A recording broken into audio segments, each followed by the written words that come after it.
The Ghana Cocoa Board says a new funding model being developed for cocoa purchases will help restore indigenous licensed buying companies, LBCs, to active participation in the market while also improving utilization of Ghana's cocoa processing capacity.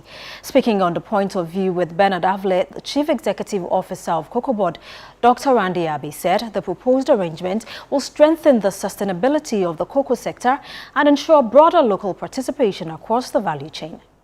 New funding model that we are looking at is a funding model that will allow us to optimize the use of our processing capacity. That is what we are looking at.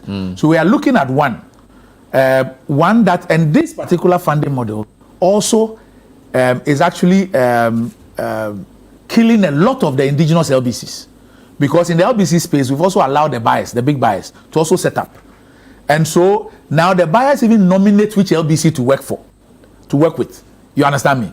So you have a lot of the indigenous LBCs who are out of business because there's no longer any seed money for them to go out and do business.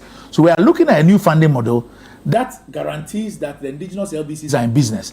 That too guarantees that we can fully utilize our processing capacity.